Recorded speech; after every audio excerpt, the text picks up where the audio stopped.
U.S. and its allies to trip into more blunders, and that means creating nonstop, perpetual war in the Middle East. Well, I'm going to make this interesting and disagree with everyone. Okay. I do not accept the premise, which probably isn't too much of a surprise, but nonetheless, I reject the premise that the whole point of the so-called war on terror or investing in the Mujahideen was to somehow fight terrorism or to make a better world. I would argue that if you really want to know what's happening with Middle Eastern policy, then you must read Oded Yanan's A Strategy for Israel in the 1980s. Now, in that document, which is pretty much being played out to a T right now and has been for many years, there were serious objectives for Israel. And Israel's main objectives were to expand and grow in line with the Greater Israel Project. And in order for it to do that, there would need to be an excuse to justify the expansion of Israel. And in order to do that, we would have to sow the seeds of sectarian hatred and violence in the region. The #1 target of this plan was Iraq. We've achieved that. That's not a failure. That's actually a success. Iraq is a failed state largely. It is an absolute basket case. Sectarian hatred is absolutely insane. We see the beheadings and all of this madness, and we think it's a disaster. No, it's not at all. In fact, it's all part of the plan to break up Iraq into 3 different states. When we look at Syria, we also find that the goal is once again the same thing: sow the seeds of sectarian hatred and basically turn that nation into a basket case. This is happening according to plan as well. Now, ISIS, funny enough, could stand for the Israeli Secret Intelligence Service. Many people are seeing the very big benefits to the state of Israel, the so-called Jewish state of Israel, by the breakup and the balkanization of the surrounding states. So actually, if you believe what's being told to you, and I just don't know why anyone would believe anything that comes out of the mouth of virtually any Western leader, whether it be Obama or Bush or any of the rest of them, all of these people are nothing but patent liars, and everything they say is pretty much the opposite of the truth. So I don't accept virtually anything they say. Okay, good. Violence.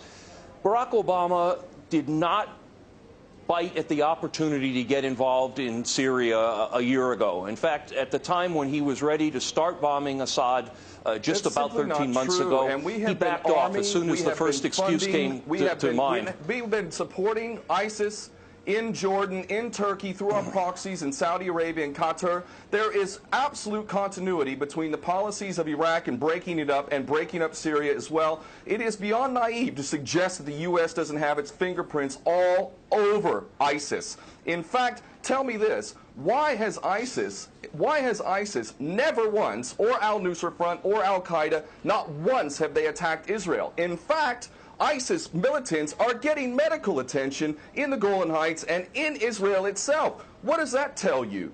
There is absolute continuity, but the actual policy, just like the Project for a New American Century laid out very clearly, that a, quote, new Pearl Harbor would be necessary to achieve this goal of full spectrum dominance. You could never tell the American people, or the world for that matter, we're going to fight wars of aggression where we're going to have to invade and occupy, we're going to have to spend hundreds of billions, if not trillions of dollars to achieve the goal of full spectrum dominance, which is to control, absolute control over air, land, sea, and space and cyberspace. The American people never would have bought it, so you can't tell them that. You have to tell them a bunch of lies, and we see this over and over again. What you have to do, Ken, if I can go... It would actually no question that there must always be a boogeyman. In fact, you're sitting in Russia now.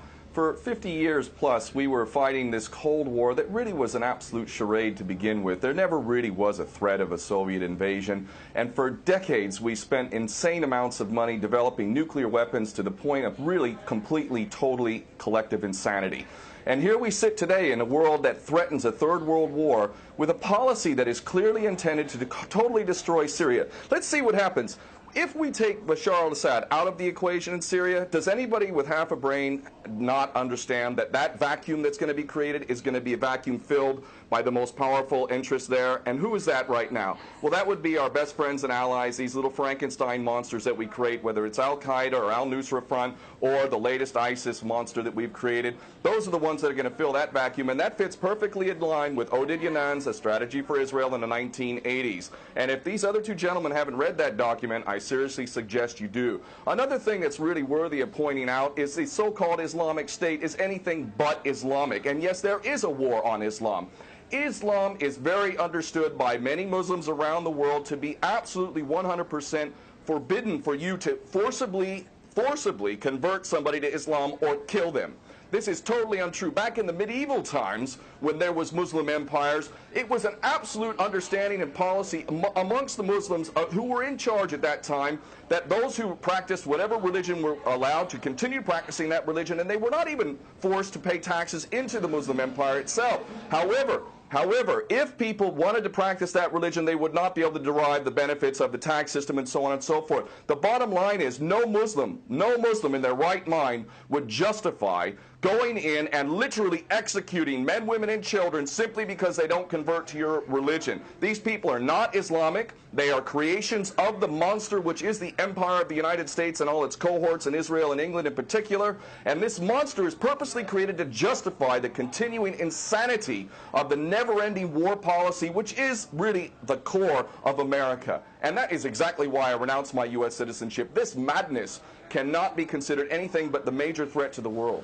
Okay, Peter, in New York, one of the things we've seen... There are very obvious solutions. One is to arrest the traitors in the U.S. Congress and White House who have sworn to uphold the U.S. Constitution, and somehow the American people have sat by while the President has afforded himself the power to execute anyone, anywhere, anytime, for any American citizen to be detained without any due process of law, no representation, incognito, and theoretically he could be condemned to death by a military tribunal in secret and executed. All of this operating under supposedly the United States Constitution. So all of these traitors need to be arrested, first and foremost. When Netanyahu came to the Congress a couple years back, he received 29 standing ovations by these cowardly chicken hawk traitors. So the American patriots need to stand up and grab a pair and ultimately have some integrity and get rid of these traitors. Secondly, cut off all funding to Israel. Israel is a pariah state, a criminal state. It is committing active policies of genocide by the legal definition of the word according to Black's Law Dictionary. That country needs to be cut off right now. All of their attention needs to turn inward. Stop your little empire endeavors and full spectrum dominance and all of this sort of madness. Start taking care of your infrastructure back home. Start taking care of the American citizens who have worked their whole lives and now find themselves wondering how they're going to keep a roof over their head. All of that is very obvious and very sensible. Or America can continue to decline into an absolute total pariah state, hated and resented around the world, and maybe bring the whole world into World War III. I would prefer that we do the former instead of the latter, but ultimately we need some serious change in government, and that means getting rid of these traitors. Okay,